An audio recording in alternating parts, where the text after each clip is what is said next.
Petite parenthèse avant de commencer le sujet de la vidéo. Même si la majeure partie de mes références sont des extraits des textes islamiques, les sujets que je traite s'adressent aussi bien aux musulmans qu'aux chrétiens et aux judaïques ainsi que les personnes d'autres convictions. Tout ceci pour but d'enrichir les connaissances de tout le monde. N'hésitez pas à laisser des commentaires ou à rectifier si jamais certaines explications ne vous paraissent pas claires. Pour l'islam, la croyance au jour dernier est l'un des piliers de la foi, c'est un dogme essentiel. Cette croyance implique d'avoir foi aux signes qui précéderont l'heure et annonceront son arrivée imminente. Un certain nombre de versets coraniques et de hadiths de Mahomet concernent les signes précurseurs de la fin des temps.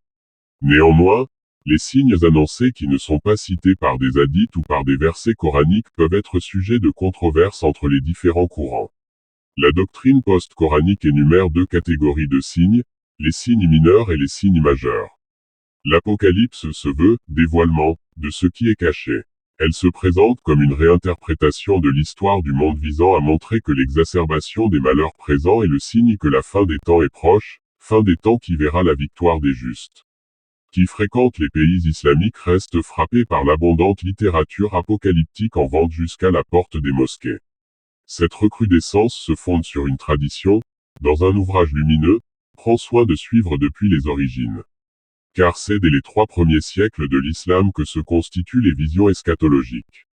Bien que le Coran ne mentionne ni Jésus ni le Mahdi, l'un et l'autre se voient attribuer une fonction.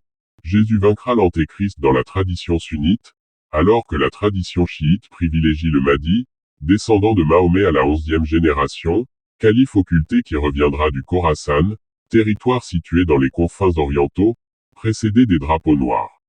Sur ces bas, 5 grands maîtres de la pensée islamique médiévale élaborèrent entre le XIe et la fin du XVe siècle autant de visions apocalyptiques de sensibilités différentes, mais souvent en rapport avec les préoccupations politiques du temps, les croisades pour Ibn Arabi, la chute de Cordoue pour Al-Qortobi, les invasions mongoles pour Ibn Kathir, la puissance des Turcs identifiés à Gog et Magog chez Ibn Khaldoun, l'annihilation de l'islam andalou et l'approche du X siècle de l'islam chez Al-Suyuti. Jusque vers le milieu du XX siècle, mouvement millénariste et apocalyptique reste contenu.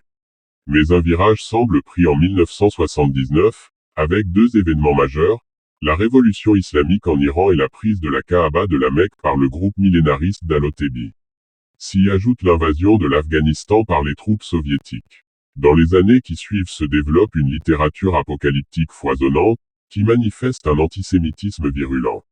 Dans le schéma traditionnel annoncé, les Juifs et leurs alliés chrétiens figurent l'antéchrist que Jésus sera chargé de vaincre avant que ne revienne le Mahdi. Dieu seul a la connaissance infinie.